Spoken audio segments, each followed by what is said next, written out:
সেই বাটপাড়িটাই করলো।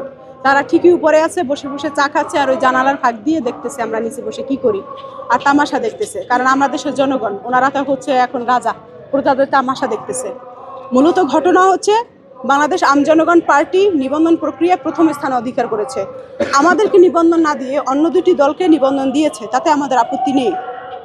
কিন্তু গণবিজ্ঞপ্তি জারি হওয়ার পরও আমাদের গেজেট প্রকাশ না করে আমাদের সার্টিফিকেটটা নিয়ে ঝুলিয়ে রেখেছে, তারা তালবাহানা করছে। এ যাবৎ আমরা 110টি আমরা চিঠি দিয়েছি, একটা চিঠিরই তারা উত্তর দেয়নি। এবং এই যে আসন্ন নির্বাচন 12 তারিখে অনুষ্ঠিত হচ্ছে, ইনক্লুসিভ পলিটিক্যাল পার্টির কোনো নিবন্ধন এখানে নির্বাচন হচ্ছে না। আমাদের প্রায় 3.5 কোটি প্লাস নেতাকর্মীরা রয়েছে, তাদেরকে নির্বাচনের বাহিরে রেখে তারা এই নির্বাচন অনুষ্ঠিত করতে যাচ্ছে।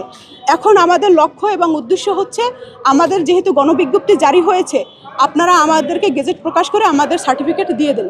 সামনে আমাদের স্থানীয় নির্বাচন রয়েছে, আরও বাকি যে নির্বাচনগুলো সেখানে আমরা অংশগ্রহণ করব এবং নিবন্ধন পাওয়াটা আমাদের অধিকার। সেখানে তারা আমাদের সাথে ফোনে কোনো ধরনের যোগাযোগ করে না, অ্যাপয়েন্টমেন্ট চাইলে তারা অ্যাপয়েন্টমেন্ট দিচ্ছে না। আজকে আমরা যখন প্রোগ্রাম নিয়ে এখানে আসলাম নেতাকর্মীদেরকে নিয়ে আন্দোলন করে, তখন এখান থেকে প্রশাসনের প্রতিনিধি আমাদেরকে বলছে ইসির সাথে বসাবে। আমি 9 জন সংগঠক নিয়ে এখানে আসলাম, কিন্তু এখানে যুগ্ম সচিবের কাছে তারা রুমের কাছে নিয়ে গেছে, তারা বসানোর জন্য। ইসি ব্যস্ত। এই বাংলাদেশে সব সম্ভব। যেমন আপনাদেরকে একটা জ্বলন্ত উদাহরণ দিই, এই ইসি, এই অবৈধ অথর্ব ইসি বলছে যে শনিবার দিন অফিস খোলা রেখে আপনারা দেখেছেন বৃহৎ একটি রাজনৈতিক দলের বৃহৎ এক নেতাকে তারা তৈলমর্ধন করে এনআইডি কার্ড করে দিয়েছে, অথচ তারা আমাদের সাথে সাক্ষাৎ পর্যন্ত দিচ্ছে না। আবার দেখেছেন আমরা এই যে ঋণ খেলাপিদেরকে তারা বৈধ দিয়েছে, যে নির্বাচন হওয়ার আগেই 1700 কোটি টাকা জনগণের মেরে খেয়েছে, সেই টাকা তো ব্যাংক আকাশ থেকে আনে নেই, আপনার আমার পকেটের টাকা, জনমানুষের টাকা। সে নির্বাচিত হওয়ার আগেই সে 1700 কোটি টাকা মেরে দিয়েছে।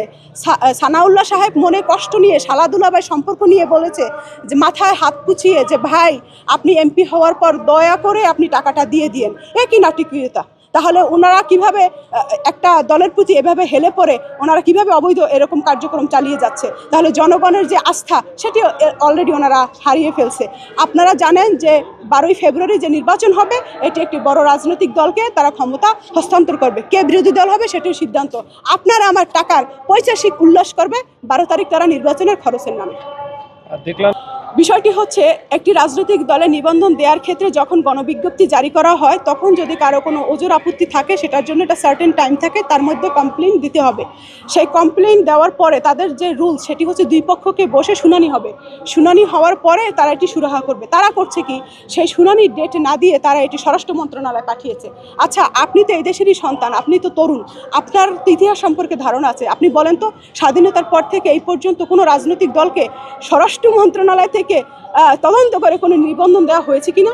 আপনারা দেখেছেন অখ্যাত দল যাদের কাছে 5 জন নেতাকর্মী নেই, তারা 500 ঘন্টা, 300 ঘন্টা, 200 ঘন্টা অনুসরণ করে তারা নিবন্ধন নিয়ে যায়।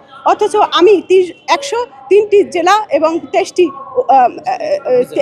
জেলা এবং 103টি উপজেলার কমিটি দেওয়ার পরও আমাকে নিবন্ধন দেওয়া হচ্ছে না। তাহলে ওনারা কি দিল না দিল সেটি এখন আমার দেখার বিষয় না। হয় তারা নিবন্ধন দেবে, নাহলে আমাদের আন্দোলন চলমান থাকবে।